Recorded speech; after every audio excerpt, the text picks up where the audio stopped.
नमस्कार, आप देख रहे हैं जी पंजाब हरियाणा हिमाचल। मैं हूं संदीप सिंह।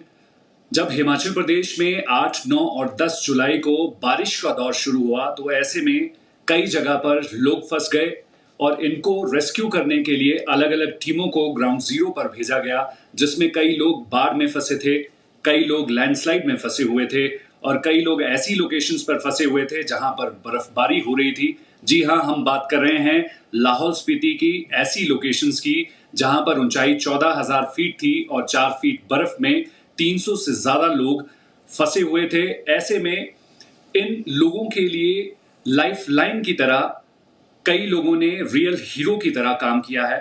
आज हम ऐसे ही रियल हीरोज की टीम के साथ आपको रूबरू कराएंगे। जी हाँ, हम बात कर रहे हैं हिमाचल पुलिस के इन जाबाज जवानों की, जिसमें इन्होंने लगभग 5 दिनों से ज्यादा का समय जो है अपने आप को भी बचाने के साथ साथ लोगों को बचाने का काम किया, जो कि लाहौल स्पीति के दुर्गम इलाकों से इन्होंने 300 से ज्यादा लोगों को बचाया। और इस वक्त हमारे साथ ज्यादा बातचीत करने के लिए लाहौल स्पीति के एसपी मयंक चौधरी हैं। सर, सबसे पहले तो आपका और आपकी पूरी टीम का स्वागत है। नमस्कार, थैंक यू।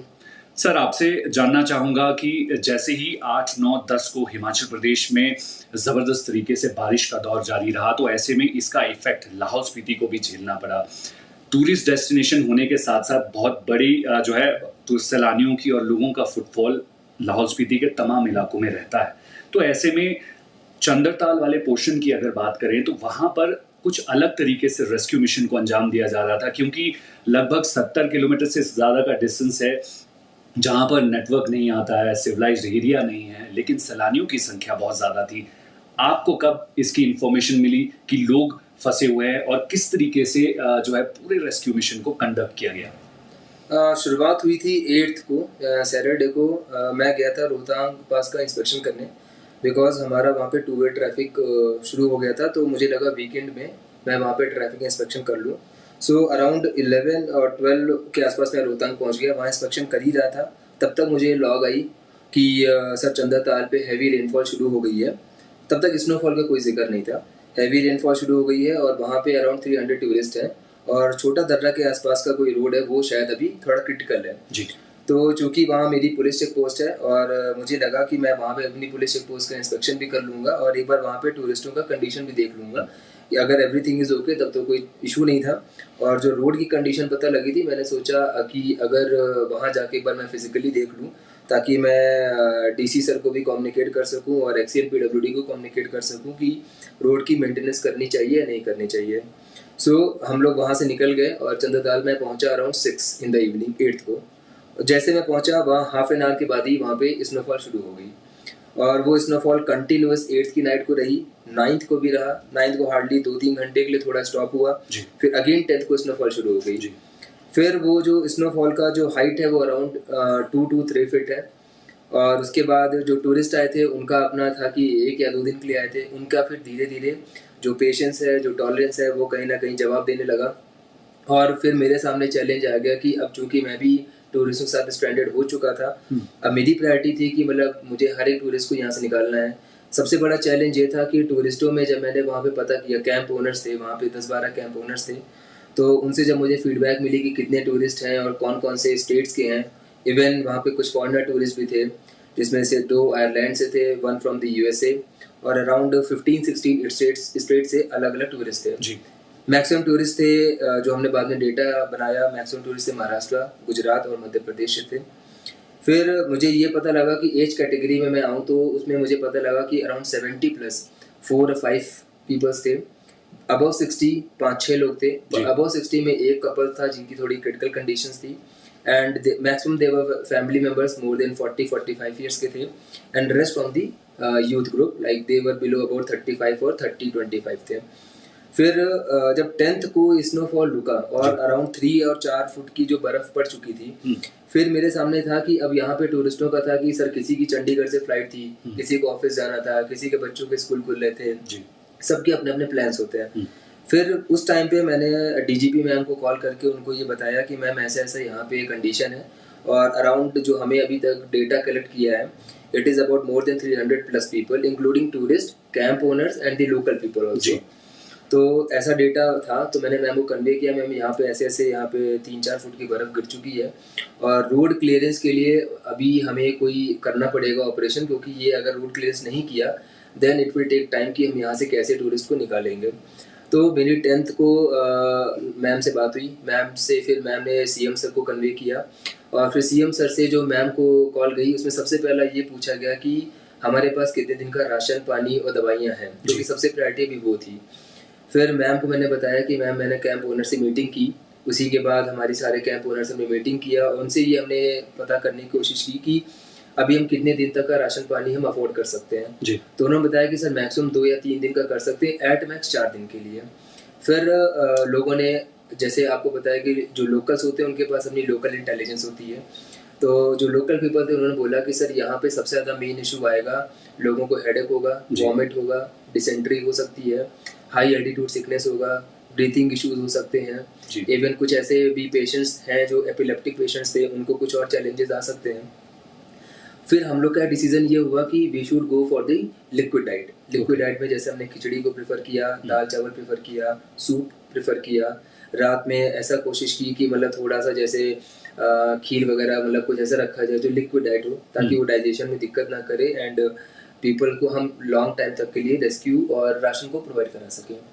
फिर जब मैम से मेरी 10th को मेरी बात होगी मैम से, फिर मैम ने वहाँ से मुझे एश्योर किया कि हमारी जो रोड ओपनिंग पार्टीज़ हैं, रोड क्लियरेंस के लिए काम शुरू हो चुका है और उसके बाद कम्युनिकेशन हो गया यहाँ पे डीसी लाहौल सर को, राहुल सर को, और एडीसी काजा राहुल जैन और एसडीएम हर्ष नेगी जो एसडीएम काजा हैं, सबको कम्युनिकेट हो गया कि यहाँ पे ऐसा ऐसा हो गया है एंड अराउंड 300 पीपल जो हैं वो स्ट्रैंडेड हैं।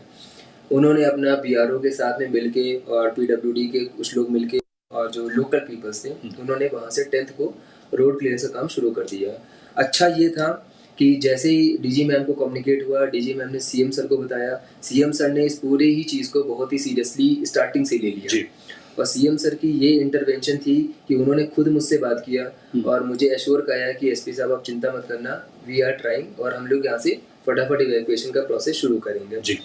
तो 10th को मुझे इन्फॉर्मेशन आ गई थी कि रोड ओपनिंग का काम शुरू हो गया है और एक सेकेंड इन्फॉर्मेशन ये भी आई कि एसडीएम काजा और एडीसी काजा राहुल जैन ने वहाँ से एक एडवांस रेस्क्यू टीम भी भेज दी है टू टेल अस कि हमने कहाँ तक का काम कर लिया है और जब यहाँ से हम रेस्क्यू के लिए मूव करना शुरू करेंगे इवैक्यूएशन प्रोसेस में तो they are going to help us. तो जब उनकी भी टीम आ गई तो हमें थोड़ा और हौसला अफजाई हो गया कि मतलब हम लोग यहाँ पे अकेले नहीं फंसे हैं, एवरीवन इज देयर। अब मेरे सामने सबसे बड़ा चैलेंज आ गया 10th, 11th और 12th, ये 3 दिन सबसे ज़्यादा चैलेंजिंग था। रीज़न भी एक तो 300+ टूरिस्ट थे और ऑलरेडी 8th की नाइट फंस चुके थे, 9th की फंस चुके थे, 2 दिन ऑलरेडी पास हो चुका था और जैसे मैंने आपको पहले बताया कि 2 दिन के बाद लोगों का थोड़ा पेशेंस, थोड़ा टॉलरेंस मतलब जवाब देने लग गया था। रीज़न था कि सबने अपने अपने प्लानिंग की हुई थी, घर पे भी सबको यही बता कर आए थे और सबसे बड़ा चैलेंज था कम्युनिकेशन, क्योंकि वहाँ पे कोई नेटवर्क नहीं है तो nobody was able to contact to their family members। फिर हमारे सामने चैलेंज था कि हम सबसे पहले इनकी फैमिली को इंश्योर कराएं कि दे ऑल आर सेफ। हमने एक पूरा डेटा बनाना शुरू किया, फिर हमने 3 कैटेगरी में डेटा बनाया कि number of tourist, number of किस स्टेट से हैं / कौन से डिस्ट्रिक्ट से हैं, उनके contact numbers and age criteria.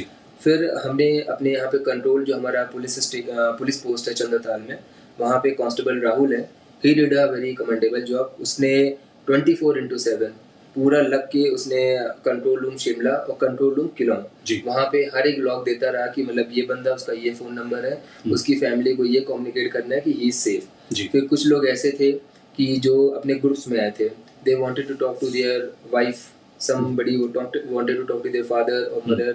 कुछ ऐसे भी थे गुजरात से, मुझे याद आ रहा है कि उसकी वाइफ 8 मंथ प्रेग्नेंट थी, he wanted to talk to his wife.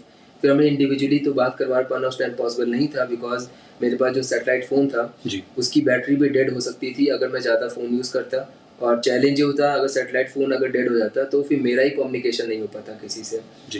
तो हमने कंट्रोल रूम के थ्रू हर एक घर को इंश्योर कराया कि उनके घर पे कॉल गई, पर जब आप ऐसा होता है ना कि हम ऐसी कंडीशन होते हैं कि जब हम खुद नहीं बात कर पा रहे होते हैं, 5 दिन हो जाए, तो मैं भी हूँ, चाहे आप हो, चाहे एक नॉर्मल सिविलियन हो, सभी पैनिक करते हैं। और वो एक साइकोलॉजी वहाँ क्रिएट होनी शुरू हुई कि एवरीबॉडी गॉट पैनिक्ड। हुआ क्या, 10th को तो मैंने सबको इंश्योर कर दिया कि आपके घरों को कंट्रोल के थ्रू कॉल चली गई है कि आप लोग सेफ हो।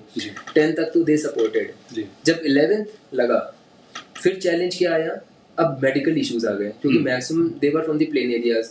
तो प्लेन एरियाज में क्या होता है कि उनको हाई एल्टीट्यूड का आइडिया नहीं होता है। अब उसमें क्या हुआ कि लोगों को वॉमिटिंग, हेडेक, किसी को डिसेंट्री, किसी को हाई एल्टीट्यूड सिकनेस, किसी को breathing. Even there was one family, वो दुबई से आए थे, उनकी जो ऑक्सीजन लेवल था वो 31% तक डिप हो गया। तो वो he was not able to stand on his own feet.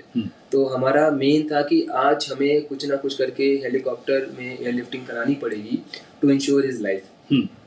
फिर हमने मतलब आई कॉल डीजी मैम, और डीजी मैम को बताया कि मैम ऐसा ऐसा कंडीशन है कि हमारे पास 7 लोग ऐसे हैं जो क्रिटिकली मेडिकल पेशेंट्स हैं और उनको एयरलिफ्ट कराना इसलिए ज़रूरी है। अगर नहीं कराया तो मैम, क्योंकि अभी रोड ओपनिंग में मुझे लग रहा है 1-2 दिन एक्स्ट्रा लग सकता है, तो उनको कराना ही पड़ेगा जी। तो मैम ने जैसे ही इसको सीएम सर को बताया, सीएम सर ने बहुत ही, मतलब मैं अपने ऑनरेबल सीएम सर को बहुत ही थैंक्स कहता हूँ, और इवन अपने एडमिनिस्ट्रेशन को, डीसी सर को भी, क्योंकि मेरी कंटिन्यूस डीसी सर से भी बात हो रही थी और डीजी मैम से बात हो रही थी। तो डीसी सर को, जो हमारे यहाँ पे डीसी लाहौल है, राहुल सर है, उनको भी मैंने कन्वे किया कि सर चॉपर चाहिए, क्योंकि यहाँ से लिफ्टिंग कराना इट इज़ इमरजेंसी कॉल जी। फिर मैम ने भी बात की होगी, डीसी सर ने बात की, और उसके बाद एक्चुअली देखिए चैलेंज क्या था कि बैड वेदर था। तो चंडीगढ़ से जो चॉपर टेक ऑफ करना था, उसने भी 2 बार लॉग ऐसे दे दिया कि ड्यू टू बैड वेदर हम आना मुश्किल होगा। हाँ, मुश्किल है, पॉसिबल नहीं होगा। फिर भी आई प्रेज कि इंडियन एयरफोर्स का चॉपर वहाँ आया, और ये मिशन ऐसा हुआ कि मतलब बीइंग एसपी मुझे तो बहुत चीज़ सीखने को मिली, पर मैंने ये समझा कि जब हमारी सिस्टम के सारे यूनिट अगर एक कोऑर्डिनेटेड वे में अगर काम करेंगे, then each and every impossible task is possible जी। और उस दिन मैंने देखा कि हमने मतलब डीजी मैम के थ्रू, डीसी सर के थ्रू सबको कम्युनिकेट किया। इंडियन एयरफोर्स के चॉपर के जो कैप्टन है, उनका मुझे कॉल आया कि we will be reaching Chandratal by 5:45, kindly share the coordinates. तो मैंने डीजी मैम के थ्रू उनको लैट और लॉन्ग शेयर किए। 5:45 पे चॉपर आया, और चॉपर के साथ में ये था कि अभी तक हमने एंटिसिपेट नहीं किया था कि चॉपर जो था वो एक्चुअली में इतना ज़्यादा स्नो था कि it was not able to land on the ground. बिल्कुल, हमने विजुअल्स में देखा सर कि बर्फ़ थी और लैंड करने के लिए चॉपर के लिए काफ़ी मुश्किल हो रहा था, जिसकी वजह से जो फर्स्ट सॉटी में 2 सॉटीज़ हुई हैं, उसमें सबसे पहले जो है मेडिकल इमरजेंसी के लोगों को बाहर निकाला गया है। सर, उस चुनौती के बारे में बताइए कि जब इस तरीके की कंडीशंस हो जाती हैं और जब लैंडिंग स्पॉट इतने बड़े हैप्टर को मिलता नहीं है, तो उस चैलेंज को किस तरीके से टैकल किया गया? मैं इसमें अपनी पूरी टीम की जो साइकोलॉजी था, फिजिकल एफर्ट तो देखिए हम सब में होता है, पर अगर इंसान साइकोलॉजिकली अपने आप को पुश कर सकता है ना, that is the real strength.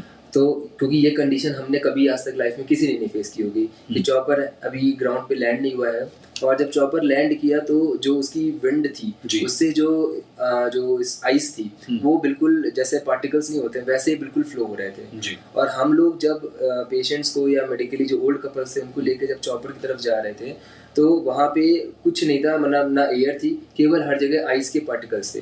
और हम लोग जब सांस ले रहे थे तो हम लोग एयर को ब्रीथ नहीं कर रहे थे, we were breathing the ice particles. तो हम सब के गले में, नाक में कहीं ना कहीं आइस ऐसा भर गया। पर उस टाइम पे ना वो हाफ एन आवर का जो टाइम था, उस टाइम मुझे लगता है कि दैट टाइम आई फेल्ट कि हमारी टीम या फिर लोकल थे जो कैंप ओनर्स थे, उनकी बहुत ही मैं तारीफ करता हूँ। और कुछ ऐसे लोकल बंदे थे जो एडवांस रेस्क्यू टीम वाले साथ आए थे, जो गाजा से आए थे, उन सब ने एक यूनिट की तरह काम किया। और हमारा केवल एक मोटिव था कि हमें सारे के सारे 7 लोगों को चॉपर पे चढ़ाना है, कैसे भी करके। बिल्कुल सर, आप जिस तरीके से बता रहे हैं कि बहुत चैलेंजेस जो हैं वो रेस्क्यू टीम में लगी हुई टीमें, जिनमें हिमाचल पुलिस के ये जाबाज जवान थे, ऑफिसर्स थे, इसके अलावा जो है प्रशासन के बड़े अधिकारी थे, और इसके अलावा अगर बात करें तो लगभग 300 किलोमीटर के रैंडम डिस्टेंस में भी लोग फंसे हुए थे। वहाँ पर किस तरीके से स्थिति थी, वहाँ पर किस तरीके से रेस्क्यू मिशन को कंडक्ट किया गया था, वो टीम भी हमारे साथ इस वक्त मौजूद है। सबसे पहले मैं जो है वो छोटा दड़ा और सिसु के बीच जो है वहाँ पर किस तरीके से लोगों को बचाया गया और कितने लोगों को बचाया गया, वहाँ जो प्रभारी जिनको ये जिम्मेवारी दी गई थी उनसे सवाल का जवाब लेना चाहूँगा। सर, आप बताइए कि कौन सी लोकेशन की जिम्मेवारी आपकी और आपकी टीम को सौंपी गई थी और वहाँ कंडीशंस क्या थे और कितने लोगों को आपने सेफली इवैक्यूएट किया और एक्सपीरियंस क्या रहा और क्या बातें आपको वहाँ से सीखने को मिली? मैं प्रभारी चौकी कोकसर में तैनात हूँ और हमारा जो एरिया पड़ता है वो बातल से लेकर खंगसर तक पड़ता है। और दिनांक 8/7/2023 को जैसे ही हमें सूचना मिली कि तेलिंग नाला के पास बाढ़ आ गई है और रास्ता अवरुद्ध हो चुका है, इसी सूचना पर मैं अपनी टीम के सहित मौका पर रवाना हुआ और मैंने बीआरओ के अधिकारी श्री बीडी धीमान को इसकी सूचना दी और बीडी धीमान साहब भी तुरंत मौका पर पहुंचे और स्थिति का जायजा लिया। तो उसके उपरांत वहां पर कोई भी गाड़ी आने जाने के लिए रास्ता बंद हो चुका था। तो इस बारे हमने आगे सीसू को लॉक दी कि गाड़ियों को आवाजाही के लिए बंद किया जाए। उसके उपरांत बीआरओ की टीम लगातार कार्य करती रही लेकिन रास्ता ना निकल पाया। उसके उपरांत अपने छोटा दड़ा में व बातल में कुछ गद्दियों व पर्यटकों के फंसे होने की सूचना मिली, जो दिनांक 9/7 को हमने इसी सूचना पर ग्रामफू से नीचे फंसे हुए 6 पर्यटकों को सुरक्षित निकालकर अपनी टीम सहित कोकसर पहुंचाया। लेकिन हमारा जो पागल नाला और तेलिंग नाला के बीच में फंसे हुए पर्यटकों को अभी तक जो रास्ता क्लियर नहीं हुआ था, तो उनको हमने 11 तारीख को और 12 तारीख को सेफ करीब 650 लोगों को रेस्क्यू करके सुरक्षित निकाला। बिल्कुल सही सर, क्योंकि आपने ये वो जानकारी दी है जो उस दौरान वहां पर आप लोग झेल रहे थे और वो लोग फंसे हुए थे जो कि वहां से बाहर निकलना चाहते थे। दूसरी एक और लोकेशन है जो उदयपुर की तरफ जो है सड़क को जोड़ती है। उस सड़क के दौरान जो भी कई सारी ऐसी लोकेशंस थी वहां पर भी स्थिति खराब थी। तो वहां के जो जिनको जिम्मेवारी दी थी वो अधिकारी भी हमारे साथ हैं। सर, आपसे जानना चाहूंगा कि कौन कौन सी लोकेशंस में जो है लोग फंसे हुए थे और किस तरीके की सिचुएशन आपको और आपकी टीम को झेलनी पड़ी है, प्लीज साझा करें। नमस्कार जी, मैं चौकी इंचार्ज जालमा। इस प्राकृतिक आपदा के दौरान मेरी जुरिडिक्शन में जालमा नाला, तोजिंग नाला, वांग नाला, सांसा नाला में 8, 9, 10 जुलाई को भारी बारिश होने के कारण नाले में जल स्तर बढ़ गया था, जिस कारण जल स्तर के साथ जो पानी के भाव के साथ मलबा सड़क पर आ गया, जिस कारण जो है सड़कें अवरुद्ध हो गई और काफ़ी टूरिस्टों की गाड़ियां फंस गई। आजकल हमारे लाहौल में मटर का सीजन लगा हुआ है और मटर की भी ट्रक और जीप और यूटिलिटी फंसी थी, जो हमने बीआरओ की मदद से रोड को थ्रू करवाया, थ्रुकवाया तथा गाड़ियों को और लोगों को सुरक्षित निकाला। पिछले कल दिनांक कोई भी कबांग नाला में भारी बारिश होने के कारण क्राउड ब्लास्ट हुआ, जिस कारण करीब 100 गाड़ियां जालमा और उदयपुर की तरफ जाने वाली गाड़ियां फंस गई थी, जिन्हें भी रात को स्थानीय लोगों की मदद से जेसीबी लगाकर रोड को ठीक किया तथा गाड़ियों को सुरक्षित निकाला। बिल्कुल, तो ये कार्य हमने स्थानीय लोगों, बीआरओ के अधिकारियों और कर्मचारियों तथा प्रशासन की मदद से किया है। जी बिल्कुल, तो आपने अपने एरिया के बारे में बताया। एक तीसरी महत्वपूर्ण लोकेशन और भी है जो मनाली से लेह की तरफ जाती है और जो हिमाचल का जुडिशन पड़ता है, जिसमें लाहौल स्पीति पुलिस जो है इस हाईवे पर तैनात रहती है।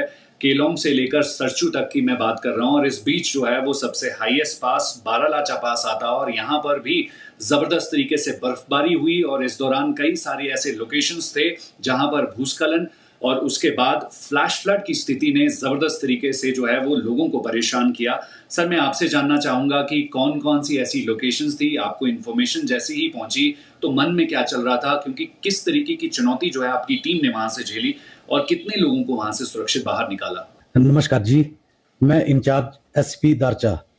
दिनांक 8, 9 और 10, 2023 को अचानक मौसम खराब होने के कारण भारी बर्फबारी होने के कारण हमें सूचना मिली कि बारालाचा टॉप में काफी पर्यटक वाहन फंसे हुए हैं जी। तो इसी सूचना पर हमने BRO 70 RCC मेजर रविशंकर जी को भी इंफॉर्मेशन दी तथा मेजर रविशंकर सर भी अपनी टीम के साथ बारालाचा टॉप में आए तथा बारालाचा टॉप में फंसे हुए तकरीबन 300-400 पर्यटकों को हमने सुरक्षित निकालकर सुरक्षित स्थान पर पहुंचाया। इसमें हमारी टीम, पुलिस टीम ने, स्थानीय लोगों ने तथा VRO की टीम ने और प्रशासन ने सभी लोगों की काफी ज्यादा मदद की है। जी बिल्कुल। जो यहाँ पर अल्टीट्यूड एरिया में जब बर्फबारी होती है और इस दौरान लोग फंसते हैं तो बहुत चैलेंजेस जो हैं वो रेस्क्यू में लगी हुई टीमों के लिए भी झेलने को मिलते हैं, उनको झेलने को मिलते हैं। सर, आपसे जानना चाहेंगे कि सबसे ज़्यादा इम्पोर्टेंट जो है वो ये है कि इन पूरे एरियाज़ में बड़ी तादाद देसी विदेशी सैलानियों की रहती है हर साल, तो ऐसे में इस तरीके की स्थिति जो है वो हर साल फेस करनी पड़ती है। तो नेटवर्क होना जो है वो आप किस तरीके से समझते हैं बेहद ज़रूरी है, क्योंकि गनीमत ये रही कि आप वहाँ पर थे और सैटेलाइट फ़ोन आपके पास था, इसीलिए राइट इन्फॉर्मेशन राइट टाइम पर गई और राइट टाइम पर जो है वो प्लान तैयार किया गया ताकि आपको और पूरे लोगों को वहाँ पे सुरक्षित निकाला जाए। तो अब आप किस तरीके से समझते हैं कि लाहौल स्पीति में पुलिस जो है फर्स्ट रिस्पॉन्ड हमेशा करती रही है SOS कॉल में, तो ऐसे में क्या समझते हैं आप कि आने वाले समय में जो है नेटवर्क को स्थापित करना कितना ज़रूरी है लोगों की सुरक्षा के लिहाज से? बिल्कुल, बहुत अच्छा आपने पॉइंट रेज किया।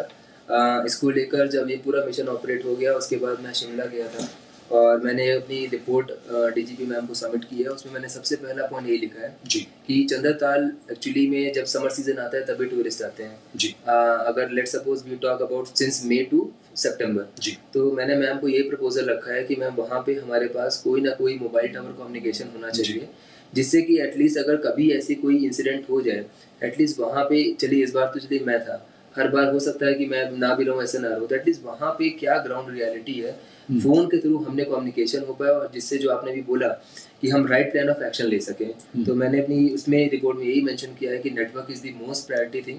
और नेटवर्क दो टाइप के, एक तो जो हमारी चंद्रताल में पुलिस चेक पोस्ट है उसके पास भी एक ऐसा कम्युनिकेशन नेटवर्क होना चाहिए जिससे कि वो इंडिविजुअल लोगों की बात करा सके इन केस अगर जियो मोबाइल टावर वगैरह कहीं पे अगर डिस्ट्रक्शन हो जाए तो जी। और सेकेंडली जो मुझे लगा कि जो सिंस जैसे मैं भी वहाँ पर था तो फर्स्ट रिस्पॉन्डर होने के नाते पुलिस के पास जो अभी मेरा प्रपोजल भी गया था मैम को कि कुछ डिजास्टर इक्विपमेंट्स हैं वो हमारे पास होने चाहिए जी। जैसे इसके लिए मैंने अभी DC सर से भी बात कर ली है और मैंने एक लेटर सर को भेजा हुआ है और जो हमारे स्पेशल सेक्रेटरी डिजास्टर मैनेजमेंट में है DC राणा सर, उनको भी मैंने लेटर भेजा हुआ है और हमने DGP मैम को भी कन्वे किया हुआ है जी कि कुछ हमारे पास 9-10 डिजास्टर रिलेटेड आर्टिकल्स हैं वो होने चाहिए, क्योंकि जो नेचुरल कैलेमिटीज है ये अनप्रेसिडेंटेड होती है, कभी भी आ सकती हैं, पर तैयारी हमें पहले से करनी पड़ेगी। तो आई होप कि इस बार जिस तरह से हमने इस ऑपरेशन को किया है और दूसरा हमें CM सर से, रेवेन्यू मिनिस्टर सर से और सारे एडमिनिस्ट्रेशन से, DC सर से जो पूरा सपोर्ट मिला, हम सब ने जो किया, ये हम सब के लिए एक एक्सपीरियंस भी है और लर्निंग भी है। और कुछ हर एक मिशन में कुछ प्रॉस एंड कॉन्स होते हैं, तो जो कॉन्स थे उनको हमने हाईलाइट किया हुआ है और अभी इसी मुताबिक में एक ICMT टीम है जो सेंटर से एक टीम आ रही है पूरे डिजास्टर को कवर करने के लिए कि कितना नुकसान हुआ है और क्या क्या इक्विपमेंट्स हमें चाहिए ताकि कल को ऐसी अगर ट्रेजेडी आती है तो what should be the plan of action जिससे कि हम मैक्सिमम क्या कहते हैं आउटपुट निकाल सकें।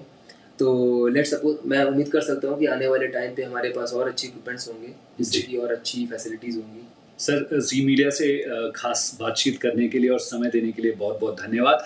तो ये एक्सक्लूसिव इंटरव्यू हम इसीलिए कर रहे थे कि जब डिज़ास्टर का दौर यहाँ पर हिमाचल प्रदेश के अलग अलग इलाकों में चल रहा था तो उस दौरान इस जनजातीय ज़िला लाहौल स्पीति में भी चुनौतियाँ भरपूर थी, लेकिन इन जाबाज जवानों ने और इनकी टीम ने किस तरीके से बड़ी बहादुरी से लोगों की जान बचाई है। जी पंजाब हरियाणा हिमाचल ऐसे जाबाज का जो है वो शुक्रिया करता है और सलाम करता है। आप बने रहिए बाकी खबरों के लिए।